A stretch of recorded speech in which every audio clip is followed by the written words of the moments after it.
my channel. My name is Adam W. Rodriguez, and I am your host here at the Art of R, AWR.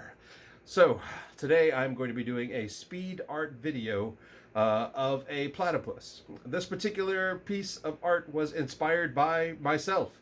I was doing this thing where I was kind of goofing around with like characters and stuff that I thought I might do in my videos. I'm still not sure if I'm going to do them, but at one point I was like trying to give myself suggestions about things to paint, and I was just kind of improvising stuff off the top of my head when this happened.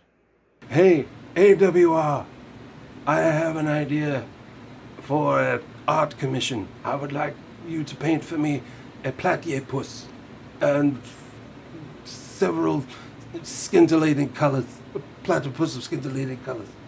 Could you do that for me? So I says to myself, a platypus of scintillating colors sounds pretty fun. So I think I'm going to paint that. And so now we're going to show me painting a platypus of scintillating, that's a weird word. Scintillate? You know what? I call it the chromatic platypus.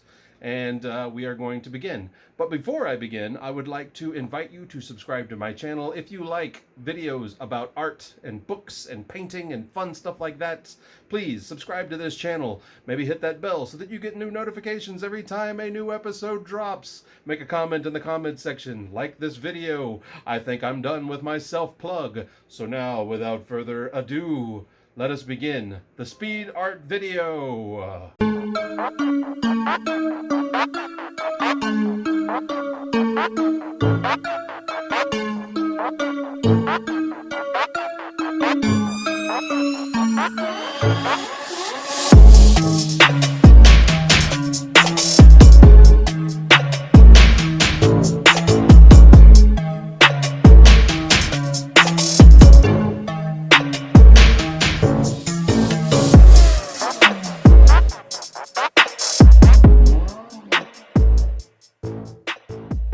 So I wanted to show you guys some of my early inking process, which is pretty cut and dry. I start with some light pencil, then I come in with some ink and I do some really thick lines. This one's very contour. That is, I'm not doing very many complex things with my pen in this. It's all just really hard lines. It's practically a coloring book, really, or at least that kind of a philosophy going in. So there's not a lot of complexity to the pen work. There's no cross hatching, there's no stippling, you know what I mean? It's all just thick contour lines.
So I knew I wanted to do a lot of bright colors with this. So I wanted to start with the colors that would make bright colors pop, right? So I'm not going from a complementary color part of my, color theory here. So what I wanted to do to make it pop was to give it kind of blander colors, some browns and some grays, so that it all pops. One of the kind of mindsets that I come into doing the browns and the grays is that when I think of like rainbows or chromatic coloring, like colors that does the spectrum of color, it's usually during storms, or it's usually across natural colors themselves. So I thought that the brown and the gray would be appropriate colors to balance the chromatic landscape, balanced by a more natural kind of dullish kind of landscape to make it both kind of sing with each other, to harmonize. As you can see, I am a complete nut about like curly cues. I love like little spirals, and I try to incorporate those in a lot of my work, especially the stuff that I like to be a little bit more whimsical. It's just kind of part of my style. It's something that I adopted kind of recently, like within the last 6 or 7 or so years. But like, I don't know why it started, but I just love putting spirals on my stuff.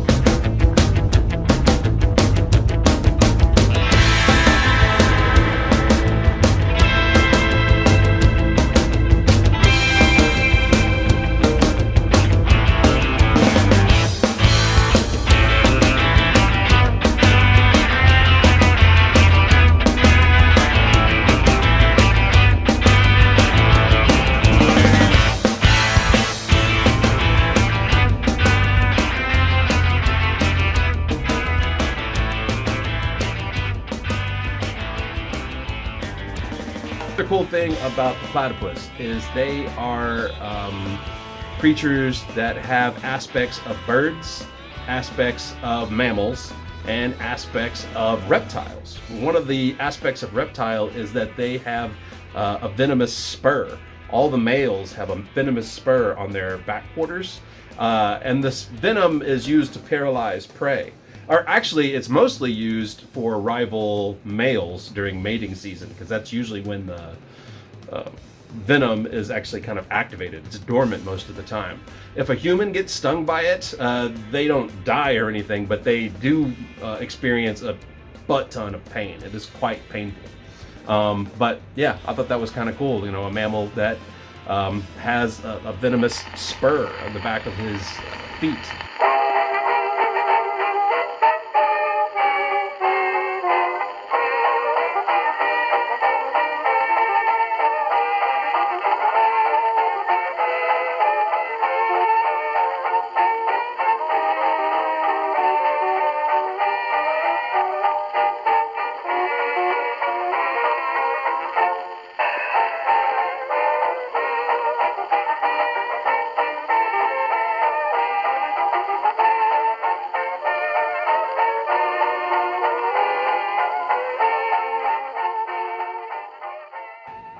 So I did this little gaffe where I realized that the camera was not rolling, so I got up and immediately fixed the problem, and then thought that it would be really funny if I made it look like a magic trick where I just put my hands up to the camera like boom,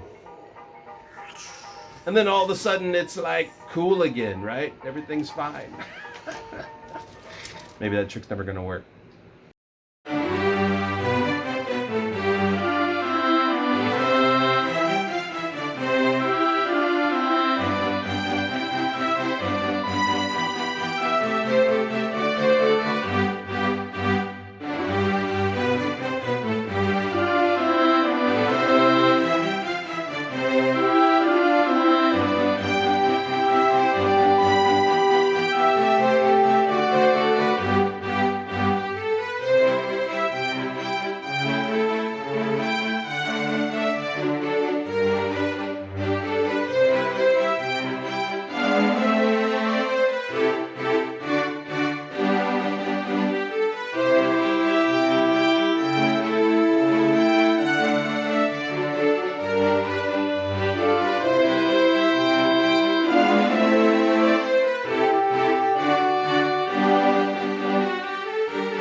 Another cool thing about the platypi, or the platypus, platypi is plural, right?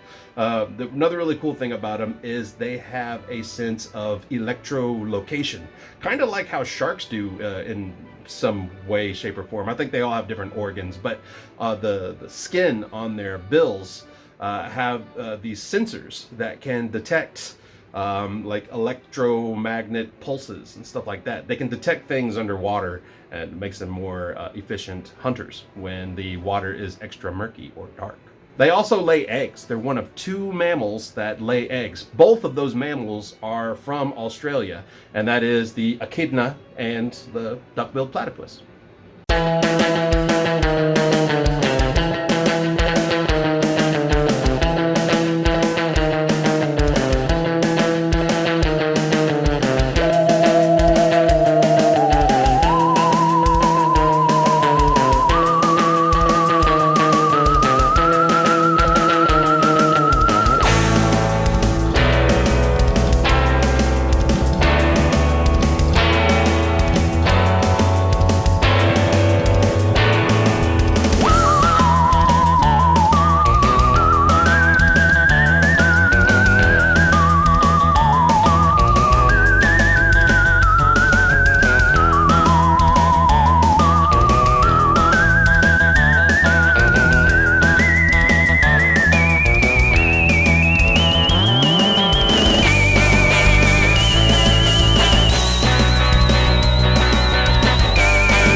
Ornithorhynchus paradoxus.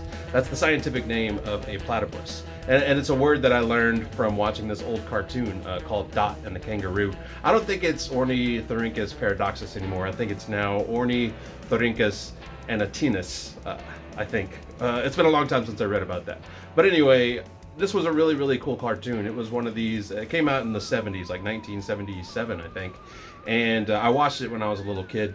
It was like cartoon and kind of live action. It was like cartoon on top of a live action screen. It's about this little girl named Dot who gets lost in the Australian outback, but it's like heavily forested, and she encounters this kangaroo mother who has just lost her Joey, her baby.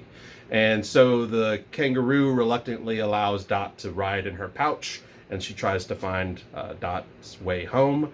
And they end up having these kind of cool adventures where they encounter all of these unique Australian animals throughout the bush. They get chased by dingoes. This is where I was introduced to the concept of the bunyip, which is this kind of cool monster folklore in Australia. The book itself I've never read. It was written by Ethel C. Pedley in 1899. And from what I understand from the reviews that I've read about the book, people do tend to still like it. Most people talk about how they love the movie and that the book was delightful, but it's got a bunch of dated stuff about how the book talks about the indigenous Aboriginal people in Australia. So there's that. And I'm probably not going to be in a terrible rush to read the book because of it. But the movie was delightful. It had a great impact on me. I mean, I don't remember them talking about indigenous folks in the actual movie, or at least the first one. I don't remember watching the second one, but I remember it having a cool impact in that kind of love for animals and love for all things Australia. I was fascinated with Australia afterwards, and a lot of the unique animals that kind of thrive there in that kind of ecological niche that is Australia. So you got to learn about things like wombats and koalas and Tasmanian wolves and cool stuff like that. So I really loved the movie. It's a shame that the book is kind of outdated at this point with some of its concepts. It was written at the turn of the century, and I love children's books, especially the ones that have a little bit of magic to them. Dot eats these berries, and after she eats this berry, she can understand animals, which I thought was really, really cool. And as a little kid who loves animals, you secretly wish you could eat the berries that allows you to understand animals, right?